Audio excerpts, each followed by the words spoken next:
When you got to Auburn, you weighed 300 pounds. The first 200 days in college, it's reported that you ordered 100 pieces. But you led the SEC in rebounding your 3 years you were there.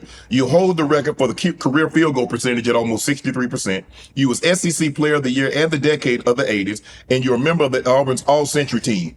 How the hell you do that at 300 pounds? Man, I had some serious talent, to be honest with you.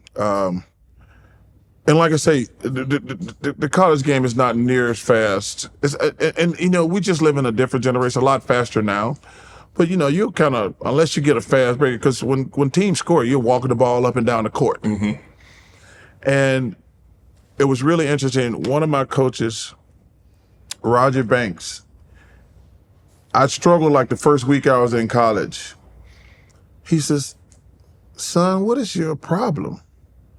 Because I averaged 20 rebounds a game in high school. Because I played with a really good high school team, and they never ran plays, so I had to get my own. And you weren't passing it back out, you quit. No. So we had about 8 players who got scholarships. We had really good teams. Wow. We had really good sports teams in my hometown.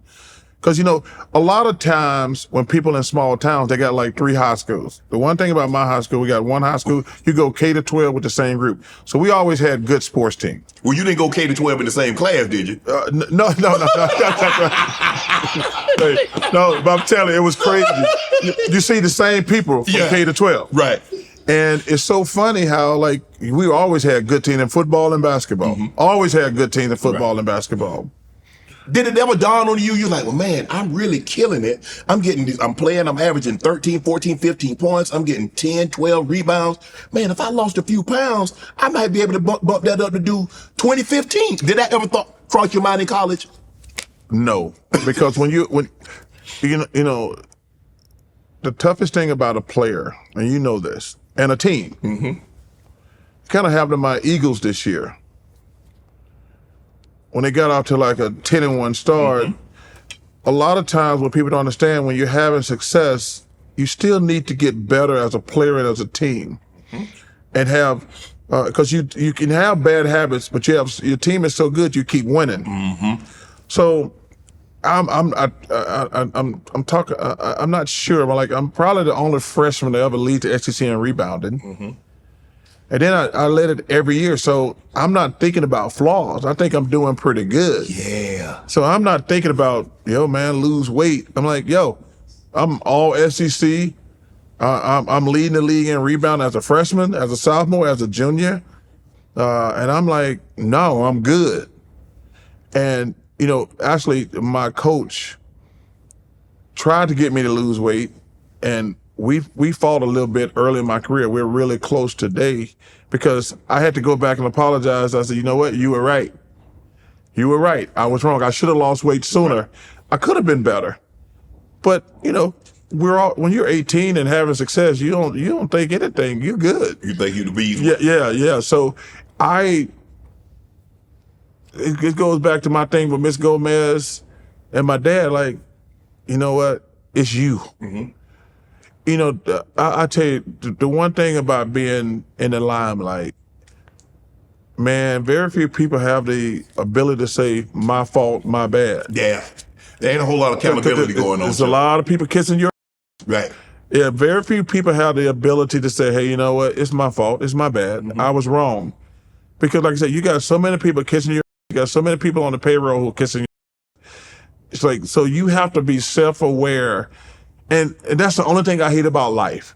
All the dumb shit you did, you get older, you get so much smarter and get so much wisdom, and you go back, man, what a dummy I was. But nobody told you that was dumb. No, yeah.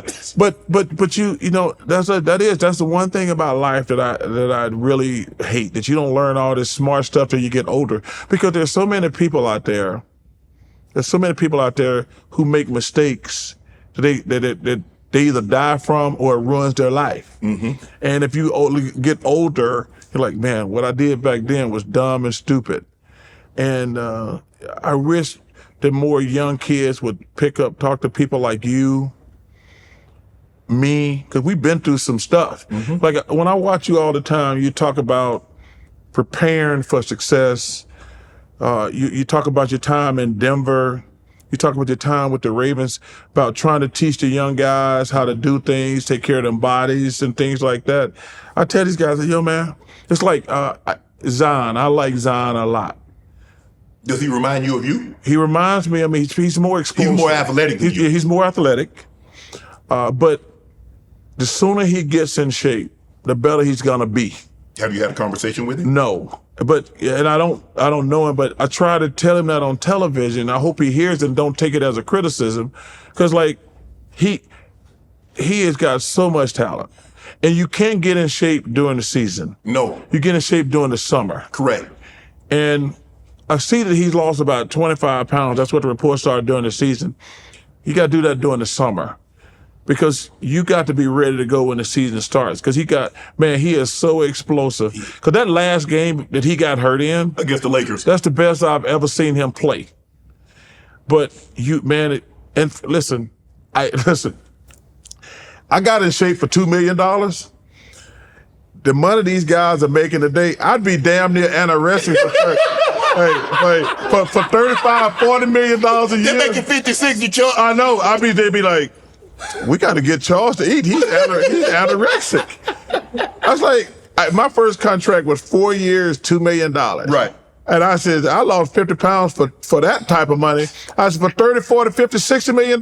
They'd be like, yo, guys, Charles is losing too much weight. We got to make sure he ain't bulimic or something. I said, man, I just hope he listens. Right. And don't take it. Because guys who've been in this business like yourself and myself, man, it's just the best job in the world. But sometimes you need to take constructive criticism. But the problem is that a lot of time athletes, and I've been one and now I'm on the other side, is that we have people around us that tell us what we want to hear, not what we need to know. Yes. And so a person that tells you what you need to know, you're less apt to move away from that person. Yes. And keep the people that's telling you what you want to hear around. Yeah. They should tell him. He should see it, because when I first saw him, I say he reminds me of Charles Barkley, but he's more explosive than Chuck. Yes. But if he got down to 250, woo, they'd have to change. That'd be like, because the thing he did against the Lakers in that one game, he could do that every night. And that goes back to my original thing. Like, I could have a couple good plays when I was 300 pounds. Right. You couldn't sustain it. But I couldn't sustain it. When I got to 250, I could sustain it. Mm-hmm. And I could go the next day and the next day and the next day. And I hope, these guys, and I hate to be the old man, because, when you say something or I say something, we hate. What we hate, or we the old get off my lawn guys. I'm like, no, we know how this story ends. Right. I says, let me tell you something. I know how every NBA story is going to end. I played against Bird. I played against Magic, Kareem, Michael. I know what it takes to be successful. And no, you know what it takes to be great. Yes. Want to join Club Shay Shay? Become an official member by hitting that subscribe button, where you never know who's going to be joining us for drinks and conversation. Don't be late to the party, because we like to do something before 2 something.